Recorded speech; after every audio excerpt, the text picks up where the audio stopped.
ദൈവത്താൽ അനുഗ്രഹീതരെ, സക്രിയായുടെ പുസ്തകത്തിൽ 11 അധ്യായം 3 പറയുന്നു, ഇടയന്മാർ നിലവിളിക്കുന്നു, അവരുടെ മഹത്വം അപഹരിക്കപ്പെട്ടു. ഇടയനായിരിക്കാനായിട്ടാണ് വിളിക്കപ്പെട്ടത്. എന്നാൽ ഇടയന്മാരുടെ മഹത്വം നഷ്ടപ്പെടുന്നു. ആ നഷ്ടപ്പെട്ട മഹത്വം വീണ്ടെടുക്കാൻ പരിശ്രമിക്കണമെന്ന് ഈ വചനത്തിൽ നമുക്ക് കാണുവാൻ കഴിയും. യേശുവാകുന്ന നല്ല ഇടയനോടെ നഷ്ടപ്പെട്ട മഹത്വം വീണ്ടെടുത്തു. ഈ അവസരത്തിൽ നമുക്ക് സക്രിയ പ്രവാചകന്റെ പുസ്തകം 11 അധ്യായം 1 മുതൽ 17 വരെയുള്ള വചനങ്ങൾ കേൾക്കാം. ലെബനോനെ, നിന്റെ വാതിലുകൾ തുറക്കുക, അഗ്നി നിന്റെ ദേവദാരുക്കളെ വിഴുങ്ങട്ടെ.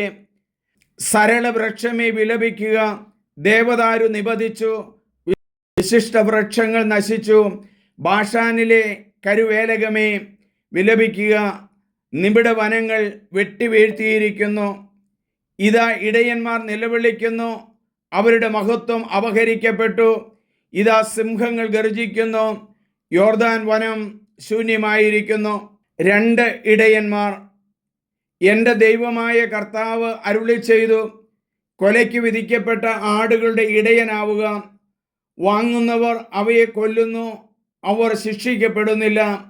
അവയെ വിൽക്കുന്നവർ പറയുന്നു, കർത്താവ് വാഴ്ത്തപ്പെടട്ടെ. ഞാൻ ധനികനായി, സ്വന്തം ഇടയന്മാർക്ക് പോലും അവയോട് കരുണയില്ല.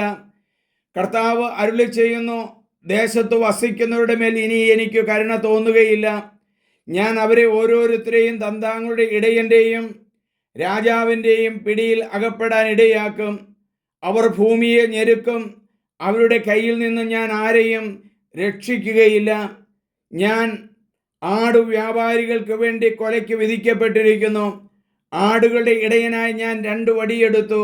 ഒന്നിന് കൃപയെന്നും രണ്ടാമത്തേത് ഐക്യമെന്നും പേരിട്ടു. ഞാൻ ആടുകളെ മേച്ചു. 1 മാസത്തിനുള്ളിൽ 3 ഇടയന്മാരെ ഓടിച്ചു. ഞാൻ അവയെ കൊണ്ട് മടുത്തു, അവയ്ക്ക് എന്നോട് വെറുപ്പായി. ഞാൻ പറഞ്ഞു, ഞാൻ നിങ്ങളുടെ ഇടയനായിരിക്കുകയില്ല. മരിക്കാനുള്ളത് മരിക്കട്ടെ, നശിക്കാനുള്ളത് നശിക്കട്ടെ, ശേഷിക്കുന്നവ പരസ്പരം വിഴുങ്ങട്ടെ. ഞാൻ കൃപയെന്ന വടിയെടുത്തൊടിച്ചു. അങ്ങനെ സകല ജനതകളുമായി ചെയ്ത എൻ്റെ ഉടമ്പടി ഞാൻ അസാധുവാക്കി. അന്നു തന്നെ അത് അസാധുവായി.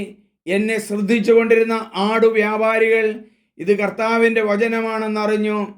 ഞാൻ അവരോട് പറഞ്ഞു, നിങ്ങൾക്ക് യുക്തമെന്ന് തോന്നുന്നെങ്കിൽ കൂലി തരിക, അല്ലെങ്കിൽ നിങ്ങൾ തന്നെ സൂക്ഷിച്ചു കൊള്ളുക.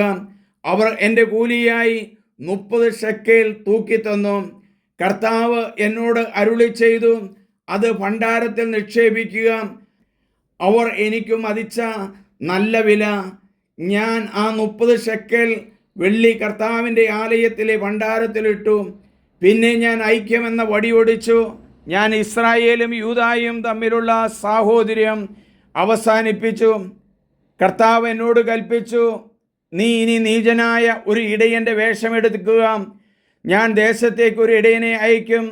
അവൻ നശിക്കുന്നവയെ രക്ഷിക്കുകയോ വഴിതെറ്റിപ്പോയവയെ അന്വേഷിക്കുകയോ മുറിവേറ്റവയെ സുഖപ്പെടുത്തുകയോ ആരോഗ്യമുള്ള പോഷിപ്പിക്കുകയോ ചെയ്യാതെ കൊഴുത്തവയുടെ മാംസം തിന്നു കുളമ്പ് പോലും പറിച്ചെടുക്കുന്നു.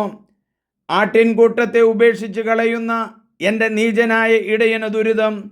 വാൾ അവൻ്റെ കൈ ഛേദിക്കട്ടെ, വലത് കണ്ണ് ചൂഴ്ന്നെടുക്കട്ടെ. അവൻ്റെ കൈ പൂർണ്ണമായും ശോഷിച്ചു പോകട്ടെ, അവൻ്റെ വലത് കണ്ണ് തീർത്തും അന്ധമാകട്ടെ. നമുക്ക് പ്രാർത്ഥിക്കാം. ദൈവമേ, ഇടയന്മാരെ കുറിച്ചുള്ള നല്ലൊരു കാഴ്ചപ്പാട് ഈ വചനത്തിലൂടെ ഞങ്ങൾക്ക് നൽകുന്നു. യേശു അരുളി ചെയ്തു, ഞാൻ നല്ല ഇടയനാണ്, ആടുകൾക്ക് വേണ്ടി ജീവൻ ബലി കഴിക്കുന്നു. ഈ കൂട്ടിൽപ്പെടാത്ത ആടുകളെയും എൻ്റെ അടുക്കലേക്ക് കൊണ്ടുവരണം. ദൈവമേ, പല രീതിയിൽ അകന്നുപോയവരും ഇപ്പോഴും യേശുവിൻ്റെ വചനം കേൾക്കാത്തവരെയും സമർപ്പിക്കുന്നു.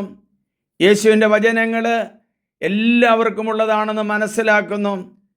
വചനത്തിന് മതമില്ലെന്ന് ഞങ്ങൾ മനസ്സിലാക്കുന്നു. വചനം ദൈവത്തിൻ്റെതാണ്.